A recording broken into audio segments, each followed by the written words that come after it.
guys, Doug Cook, the Vet's Vet here with Beverly Whipple, the Tattooed Realtor, coming at you with some more education. Okay, so far in our videos, we've been approved or pre-approved.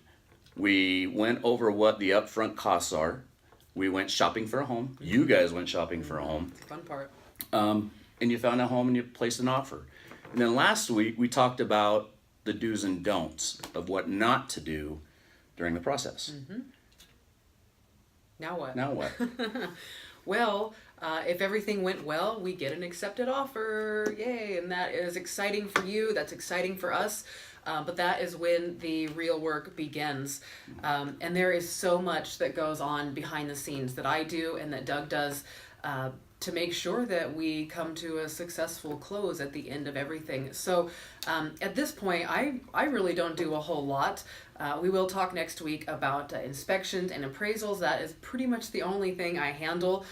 So other than that, I stay in constant contact with you and with your lender to make sure that everything is going okay. And if there is any hiccups or bumps along the road, I assess them and I get back to you. So Doug, what do you do at this point? This is when the bulk of the work happens for me. So once we have an accepted offer, then I scrub it and I send it to processing. And processing is where the title work begins, the appraisal work is ordered, tax transcripts are ordered, initial underwriting takes place, employment, income, assets, and credit are verified. So there's a ton of stuff that the lender does during that process. That nobody ever knows about. Right. But what I do and what Bev does at this point is we oversee the work that's being done, and we stay in communication with each other and with you to let you know where we're at in the process. So there's certain milestones that have to be met in a contract, and that's something that Bev will negotiate with you and your seller, and it's my job to meet those deadlines. And so that's kind of what we measure throughout the process. Yeah. And right off the bat, and just like Doug said, we always stay in constant contact with you.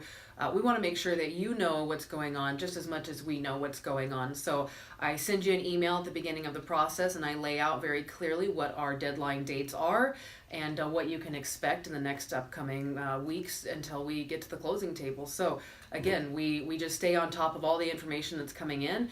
And we always want to refer you back to the 10 Commandments when you're buying a home, the do's and don'ts.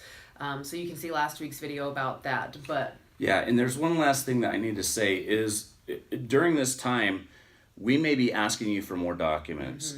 So if, things happen, like we submit bank statements. If the bank statements say 1 of 5, 2 of 5, 3 of 5, we have to have all 5 of those. And so if one of those are missing, or if we need another bank statement, that happens during that process too. And that's not a red flag, that's common. So if you get a call from my processor saying that, hey, we need, a clearer copy of your driver's license, don't worry, don't freak out. It's already a stressful time. You don't need to be stressed anymore. That's it's part of the deal, right? Yeah. So, and with that, get your documents in. If Doug calls you or I call you or somebody from Doug's team, send them your documents that day or ASAP, because that's really going to help things move along. So right. Other than that, I think that kind of covers it.